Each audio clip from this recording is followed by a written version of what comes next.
What's up everyone, Films here. It's been a long while, and I thought I'd get back into the swing of things with something pretty amazing. So yesterday, which was on the 21st, Ubisoft announced that you would be able to play Star Trek Bridge Crew even if you did not have a virtual reality headset. They also said that this game can be played cross-platform, so PC with PS4 or Xbox or whatever. So I don't have the money to get a virtual reality headset, but as soon as they announced that you can play this game without a VR headset and saw that it was 50% off on Steam, I jumped all over this.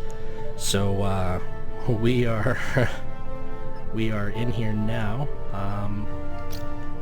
Just gonna go to audio. Voice commands are on, because apparently you can do voice commands. What's under more? Okay. Nothing there, nothing there. Okay, so we're gonna do the training. Actually, let's check out Avatar. Alright. So, I want to be a man. Because that's what I am. I also want to be human, because I'm not very logical. Head type.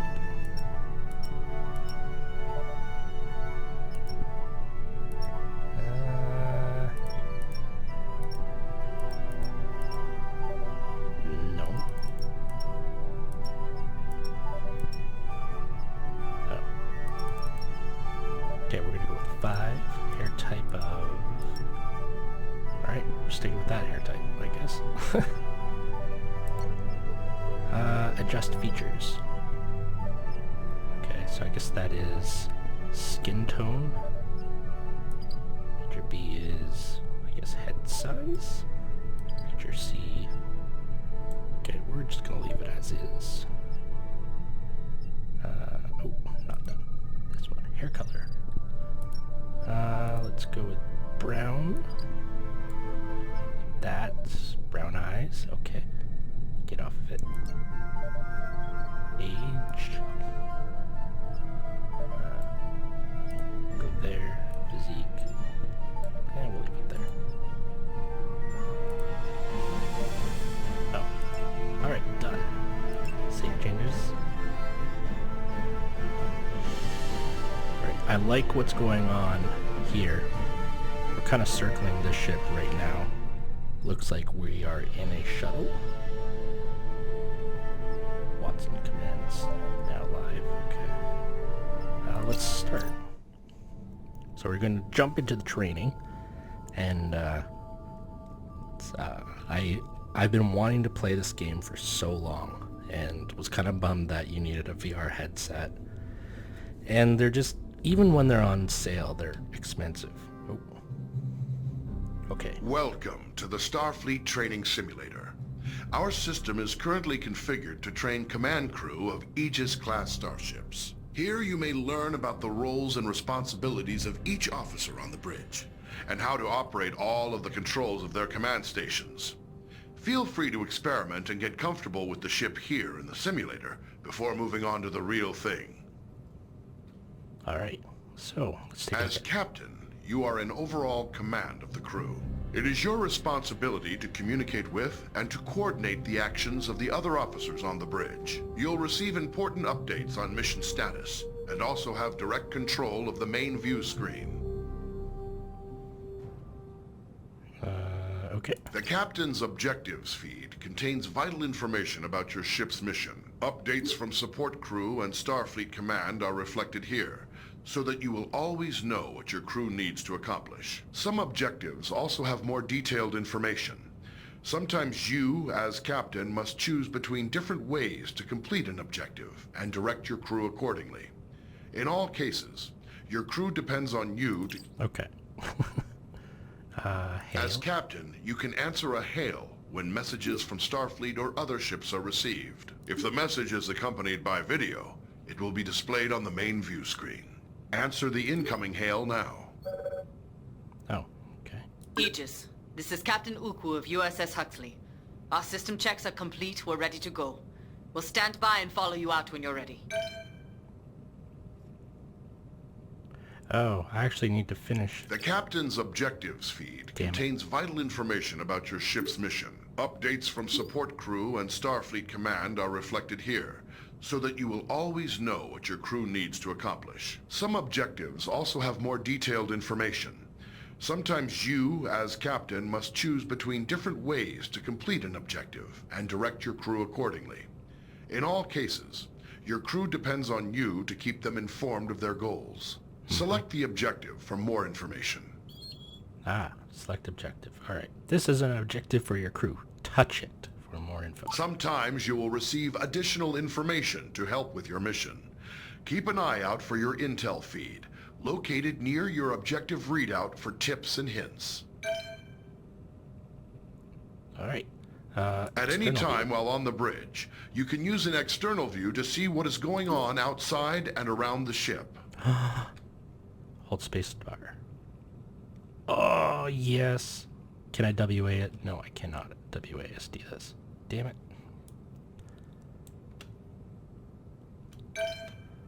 Alright. So hold space bar and then... As captain, you can access basic information about your ship's status. Open your status displays now. The status information available to you is helpful, but no substitute for the more detailed knowledge of your chief engineer. Okay. As captain, you can access basic information about your ship's status. Oh, I did that already. Get your hand off of... No. No! As captain, you have the same maps at your fingertips as your helm and tactical officers. You may use these to aid communication, to identify a target for tactical, or to specify a destination for helm. Targets and nearby destinations are selected from the local map, which shows objects of interest around you. Open the local map view. Now touch any object on the map to select it as your target. Some orders you give to the crew require you to first designate a target or destination, exactly as you just did. Okay. Wait, I thought I finished ship status. As captain, you can access basic information about your ship's status. Open your status displays now. That's one thing I'm finding is a pain in the ass. Okay. The status information available to you is helpful, but no substitute for the more detailed knowledge of your chief engineer. Oh, okay. No, get your hand off. As captain, Stop you it. have the same map. When playing alone, or with AI members of the command crew, the captain gives orders to the AI officers. To give an order to a specific officer, look at them and use the orders system to select from the available commands. Remember, some commands will first require that you select a target or destination. Try ordering your chief engineer to prioritize power to engines. Some orders apply to the entire crew. To access these orders, look towards the central console in front of you. First, select the closest ship from your local map. Then try ordering the crew to investigate it. Alright, so interact with the engineer to power engines. I'm guessing you're my engineer. No, you're tactical. Your helm. Ah, your engine. Power to engines. Understood. Open the local map Maximizing view. Power to engines. Local map, select the target. Look at the center console. Look at the center console to issue crew-wide orders. That's what I did. That's what I did. I selected the target. Okay. So, target selected. Look at the center console.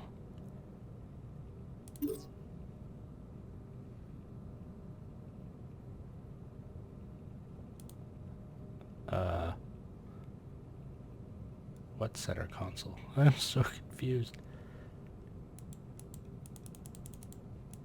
Look at the center console to issue. Yeah, that's this one here, right?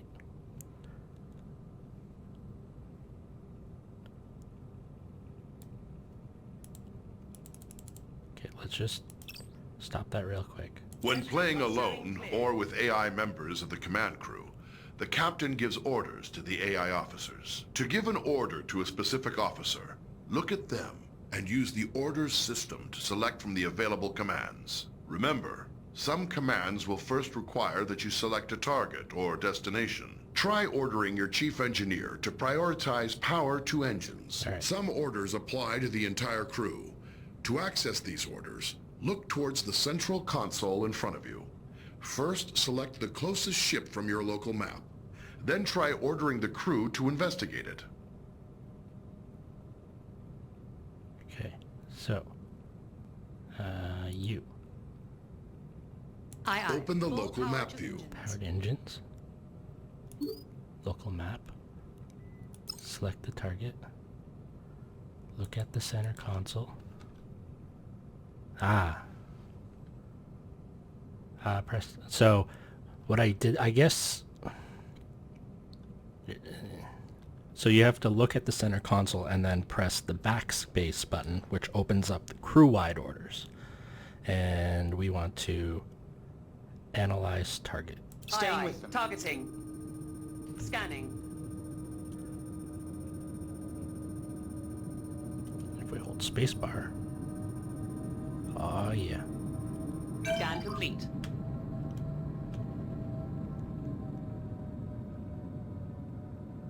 Oh. Impulse engines allow the ship to rapidly traverse great distances within a star system.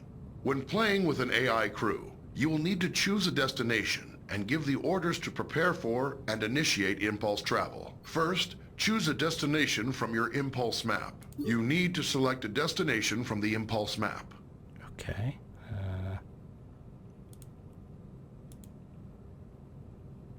Oh, okay. And then I guess let's go to a moon. Where's that? Where we are right now. Now give the order to prepare for impulse.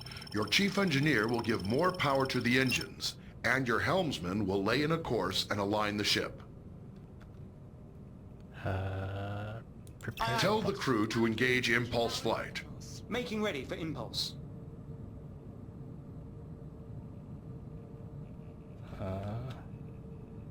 Select engage impulse. Oh, engage impulse. Okay. Course laid in, Captain. Aye, aye.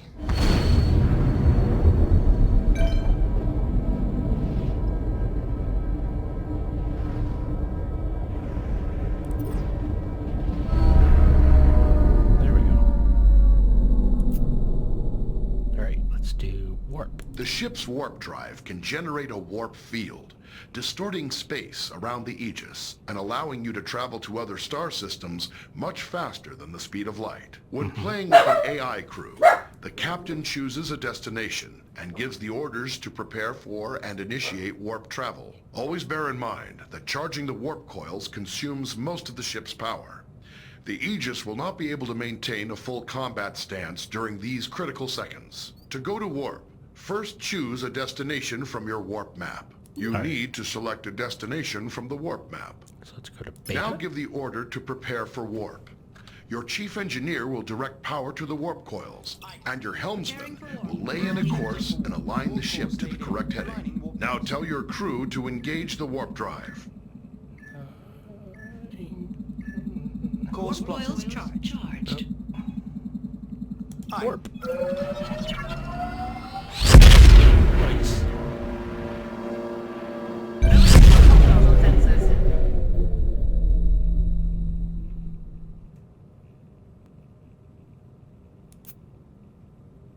I guess I gotta do view screen again? Wait, what?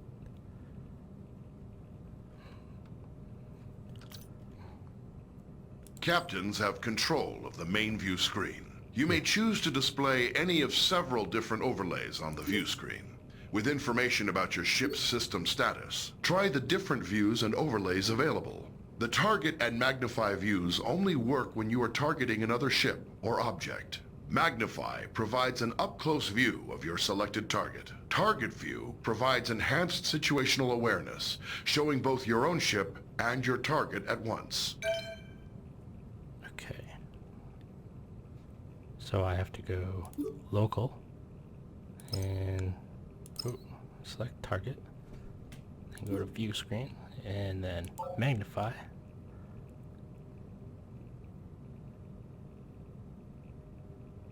Huh.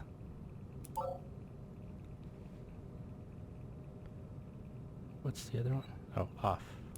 Aegis exterior. Okay.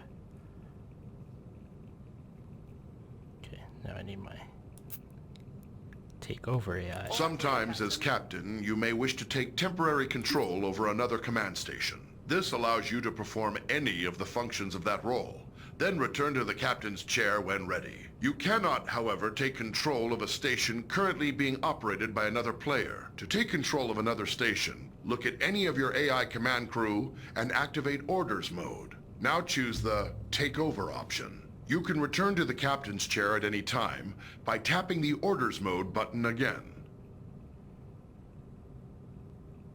Look at a crew member and take over.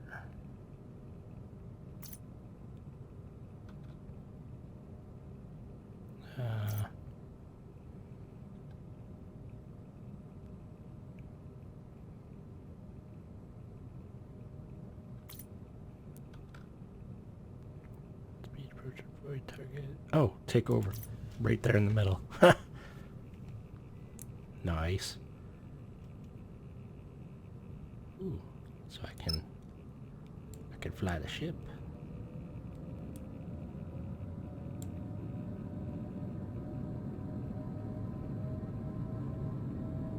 I can change the heading.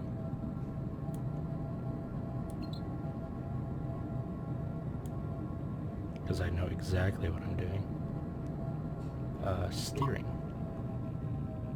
Okay, this is really cool. What? Huh? I'm flying a ship. Oh my god. Wow, okay. Full stop.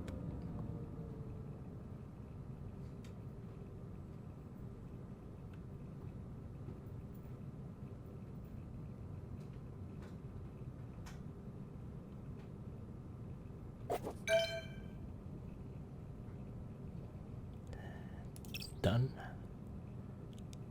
What else is there to do? Ooh, red alert. In emergency situations, you can sound a red alert to notify your ship's crew. If you are playing with an AI as tactical officer, she will interpret a red alert as a request to prepare for combat. Try activating red alert now. Aye, Captain. Shields raised. Torpedo. Nice. Help overlay. Press F1. Oh, okay, sweet. So if you press F1, you can get a quick rundown of what everything does. Okay. Done. Move your hand. Did I do everything? Oh, I did. Get your hand off of there. Ah! Okay, yeah, 12 out of 12. Alright. Station. Menu. Oh, wow. There's still more stuff to go through. That's just the captain. Alright, let's quickly go to helm. As helmsman, you are the ship's navigator, responsible for maneuvering the ship and navigating within and between star systems. Your crew depends on you to get the ship wherever needed, to avoid collisions with hazards in space, and to maneuver for tactical advantage in combat situations. Mm-hmm. Alright, so let's do Your local map can be used to mark ships and objects as waypoints, to check your proximity to hazards, and gauge when you are close to being detected by hostiles. Touch any target on the map to select it. Okay. That's it? Alright. Your basic maneuvering controls allow you to give the ship forward or reverse thrust, to steer the ship to port or starboard, and to move the ship up or down on its vertical axis. The amount of thrust you can give depends on the amount of power your chief engineer allocates to engines. The more power your engines have, the more responsive the ship will be. Maneuvering controls are only available when your local map view is active. The throttle controls your speed and also allows you to reverse or make a full stop.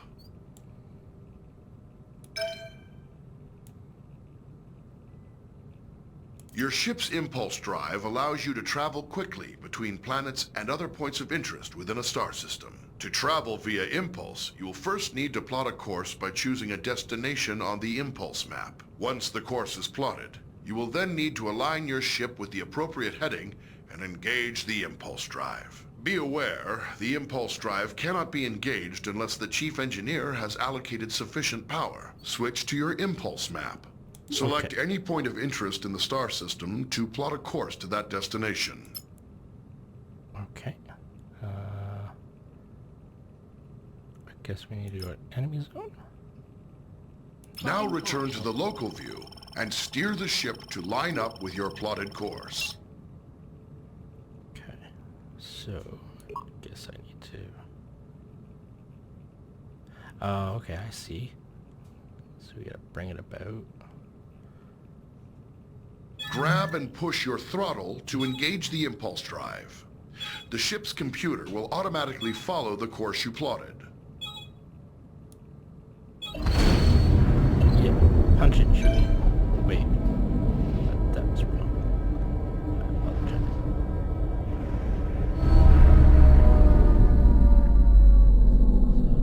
Okay, now we need to go... warp drive. The ship's warp drive can distort space around the ship to propel it faster than light across the vast distances between star systems. I wouldn't be sitting in the the tremendous simulator amount of if I didn't energy know that. needed for warp travel will require you to coordinate closely with the chief engineer. To travel by warp, it is your responsibility to plot a course by selecting a star system on your warp map. When the course is plotted, you will need to align the ship with the proper heading. Before you can enter warp, your chief engineer will have to prepare the ship and charge the warp coils. Open your warp map now. Select a star system to plot a course to it. Now return to the local view and steer the ship to line up with your plotted course.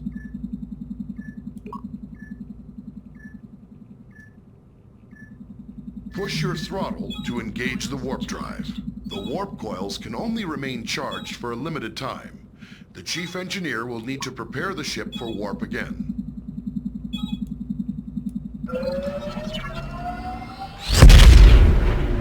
I can see how this might be easier with reality controls. We are here. Ship's Various systems of the ship affect how easily other vessels can detect the Aegis. The Aegis is designed to avoid detection at ranges where other Federation vessels would be easily visible to another ship's sensors. As helmsman, the more thrust you are using, the farther away the Aegis can be detected. On your local map, you'll see a ring that expands and contracts as the ship's signature increases or decreases. When other ships come within that ring, they will detect the Aegis. Ew, okay. I guess that's good to know. Oh, help overlay. Press F1. So this is to engage warp and impulse, engine speed for local travel, engine power, which is controlled by the engineer. Green circle is detection range. Plotted course for impulse, local contacts and steering. Plot course for warp travel, elevation up, and steering left and right. Oh, beam targets onto the Aegis. Aegis can disrupt enemy subsystems. Crew members can share these systems. Oh, okay, cool. We done. That's easy. Alright, so let's go to tactical. As the tactical officer, you are in charge of the ship's weapons, defenses, and scanners. In combat situations, you must coordinate with the rest of the bridge crew to protect the ship and deal with any threats to it. But you also have a crucial role in non-combat situations. It is the tactical officer's responsibility to scan nearby ships and other objects in the environment to reveal vital information about them. Alright, so let's go. In order to scan anything or to fire on it, you must first target it. To select a target, simply select the appropriate icon on your map. Once you've selected a target, a display will show all currently known information about your selection. Target a nearby ship by tapping its icon on the map. Okay, so select. There we go. Alright. You will often need to scan a target to learn more about it, or to locate people or objects of interest in another vessel. Some objects are scanned with a simple, general scanning action. This happens automatically when the object is targeted. More complex objects, like other ships, can be scanned for specific properties, such as the locations of any weak points in a ship's system. When an object has many features to scan, scanning them all at once is much slower than scanning a single specific system. Scanning is required before it's possible to transport people or cargo off of another vessel, or before being able to target weak spots of an enemy's ship systems. Target a nearby ship by tapping its icon on the map. Here Okay. you can select what systems you want to scan. Scanning a single system will always be faster than scanning multiple at once. Also, the closer the ship is to the target, the faster you can scan. Scan the ship's engines now to reveal their status, and any weak points which would allow you to damage the engines directly. Alright, so scan. Do. It's a so slow scanner. There we go. So engines that are 100%. Life found 24. Okay. Shields. As tactical officer, you have control over raising and lowering the ship's shields. When raised, the shields will charge up to maximum strength over time. They are your best defense against damage to the ship. When shields are lowered, or down to 0 strength, any damage to the ship may cause serious harm to onboard systems, or even loss of life to your crew. When shields are raised, the chief engineer can direct power to them to increase their effectiveness. Raise the shields now. Oh, okay. There is a delay while power is channeled into the shield emitters before the shields come online. In a combat situation, remember that you need to raise shields before the enemy fires. Alright. Alright. This is torpedoes. I want to fire some torpedoes right now. Photon torpedoes are a devastating weapon. They can automatically track a moving target and deliver heavy damage on impact. However, before you can fire them, you must first give the order to arm them. Arm your torpedoes now. Yes. Each torpedo tube takes time to load. Your supply of torpedoes for any mission is limited, so use them wisely. Target the nearby ship and fire torpedoes at it. Fire torpedo 1.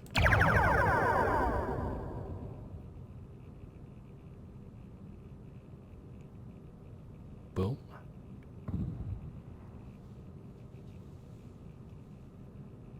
Oh, fire torpedo 2. Okay.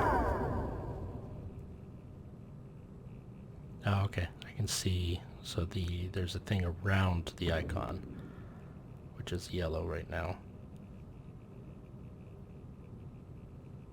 And then once it turns... Awesome, okay.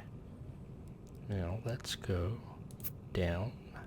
Phasers are a versatile energy weapon. Turn your head. They continually charge over time, and when fully charged, your phaser banks hold enough energy to fire multiple shots at your target. Phaser banks automatically track your target, but only if it is within the indicated firing arc and within the current range of your weapons. The effective range and damage of your phasers is controlled by the amount of energy the chief engineer allocates to them. Target the nearby ship and fire phasers at it. Fire phaser. Oh.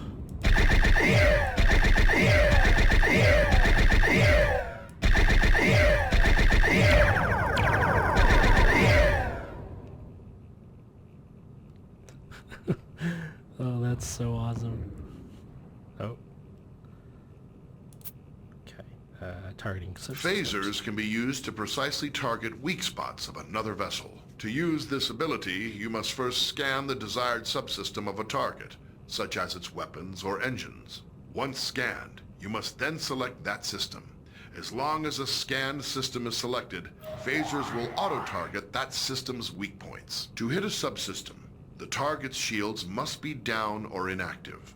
Second, your ship must be correctly facing the targeted point. If the target's shields are raised, or you are attacking from the wrong angle, firing in subsystem targeting mode will do minimal damage. When dealing with other ships, targeting individual systems is a good way to disable them or neutralize a threat without outright destroying the ship. This may sometimes be necessary to accomplish your mission objectives. Target the nearby ship and scan its weapon systems. Scan the ship's engines now to reveal their status and any weak points which would allow you to damage the engines directly.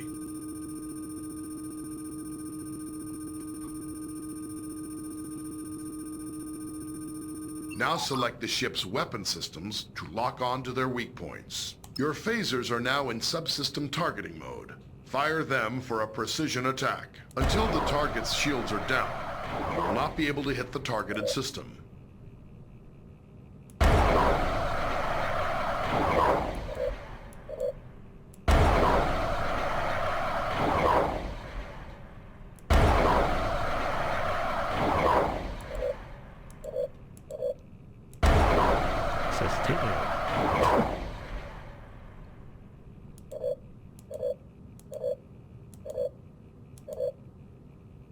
I need more power.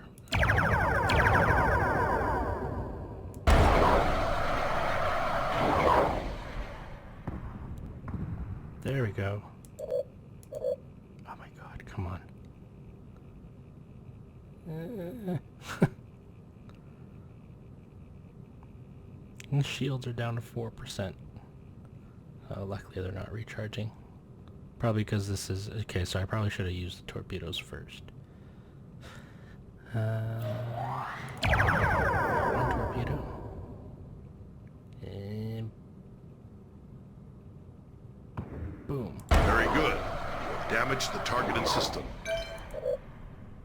Nice. Okay. Now...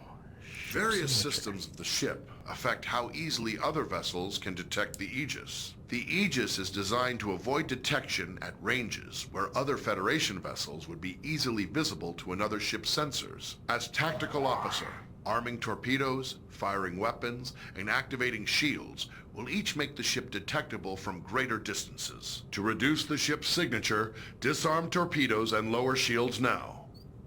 Right, so... disable torpedoes. Turn off shields.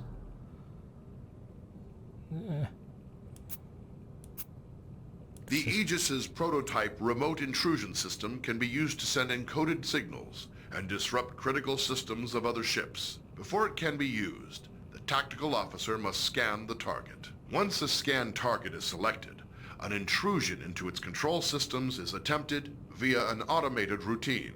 If successful, you may then choose to attempt any of the available disruption routines to temporarily cripple a specific system. Activate the remote intrusion system. Target a nearby ship by tapping its icon on the map.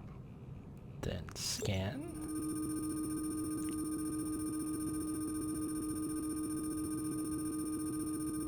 Can we upgrade the scanners? 'Cause they're a little slow. TNG. Select a scan target. Alright, so... Choose a disruption routine to inject into the target systems. Wait, what? Let's... strip isolating. Very good. But once used, the remote intrusion system will be fully occupied and unable to disrupt another target or system for some time.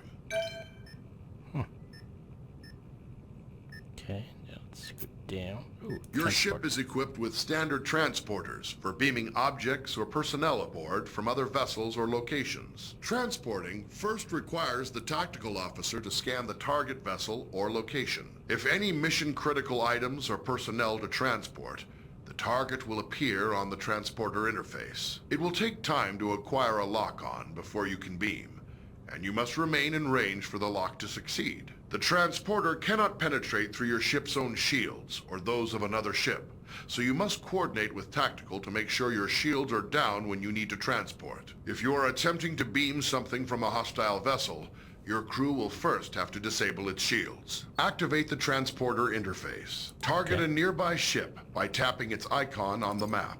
Okay. Let's scan.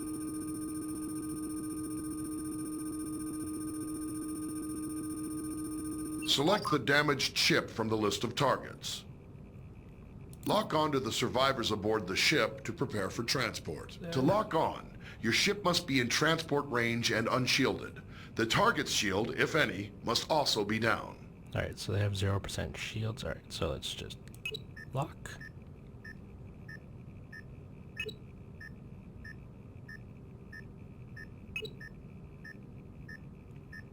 This old technology, I tell you.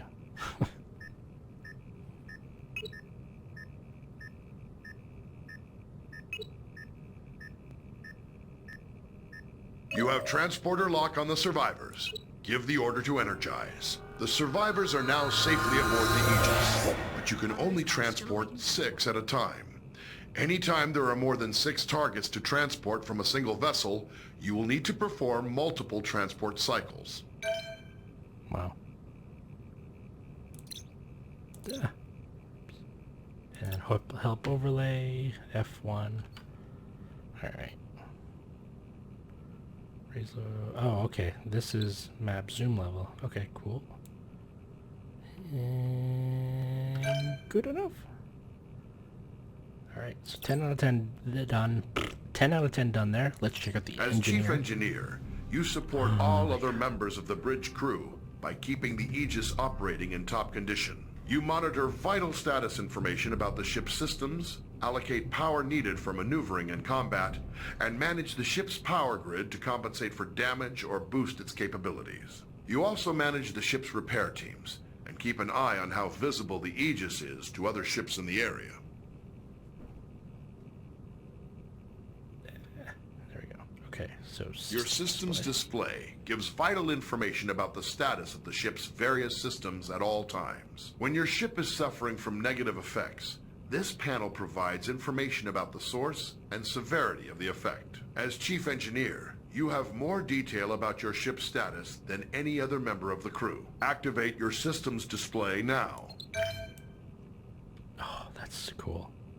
Alright. How you allocate power determines how effective each of those systems is. As situations change, you'll need to communicate with the rest of the crew to keep them supplied with power and to anticipate when to make critical adjustments. One of your most essential responsibilities as Chief Engineer is to distribute available power between each of the ship's major systems. Try giving maximum power to engines now. Now try giving maximum power to shields. You will have to reduce power to other systems first. Oh no.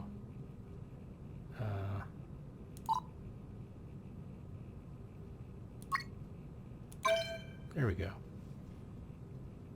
That's pretty self-explanatory. Before the ship can travel between star systems, you must make the ship ready and charge its warp coils. This draws a tremendous amount of power, and you will be unable to make any further changes to power allocation or routing while prepping for warp. Begin preparing for warp now. Alright, so let's Charge the warp coils. charge The helmsman will have a limited time to engage the warp drive, or the coils will automatically discharge to prevent damage to the ship. Warp coils charged. When the ship sustains damage, it's up to you to deploy repair crews and get critical systems back in working order. You have a limited number of crews available. You may send multiple crews to repair a single system faster, or you may spread them out to work on multiple systems at once. Activate your repair controls now. We have simulated damage to your phaser banks and scanners. Assign repair crews to both systems to get them back to full working condition.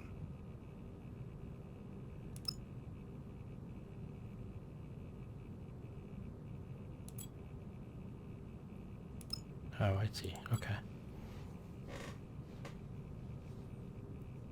Oh, okay. That's pretty cool. So it's kind of like drag and drop. Scanners are done. Sensor array restored. And phaser bank is done. Phaser array. It's Rerouting possible power. to increase the power to one or more systems beyond normal safe operating limits by rerouting the ship's power grid. Switch to rerouting mode now. Oh my god, this is gonna be so Try cool. diverting extra power to shields by dragging an adjacent power node over to it. Okay. So divert from... You have increased maximum shield strength by drawing some power from other systems. Oh. This situation is risky, though. The extra power flowing through those conduits could cause internal damage. When you use the rerouting system, you must keep an eye on the power grid and be ready to make changes as needed. This is some serious stuff here. Holy crap. Various systems of the ship affect how easily other vessels can detect the Aegis. The Aegis is designed to avoid detection at ranges where other Federation vessels would be easily visible to another ship's sensors. As Chief Engineer, you can monitor all systems which are affecting the ship's signature and gauge the range at which the Aegis will be detectable to other vessels. This information is vital when trying to avoid contact with hostile ships. And then the last one, help overlay. Press F1. So range Aegis is visible to enemies. Torpedo emission. Okay. Oh, okay. 10 kilometers. Shield level 1. Strength low. Oh, okay. Cool. Warning. Exceeding ship tolerance. What? What do you mean exceeding ship tolerance? Maybe I should put that back. Warning. No. Back to routing. Put it here. There we go. We go? Oh, wow. So it's actually showing, these were actually getting red. That's pretty crazy. F1. Station menu. We're done. We have finished the training. Which is, wow. That's pretty cool. Yeah, I already did that. Alright, so, I'm gonna stop this, this video here, because that's a lot to cover in one video. But I will do another video, and I think we'll go into solo adventure. And if I can, oh, that's really cool. And if I run into anybody that I know who plays this game as well, then maybe we'll take a look at doing some multiplayer, because you can do cross-platform multiplayer on this. Unfortunately, it is Christmas time and everybody is out doing their own thing, so I will see you guys in the next video covering more Star Trek Bridge Crew. I am very, very excited to dive more into this. So thank you. Have a great day. Bye.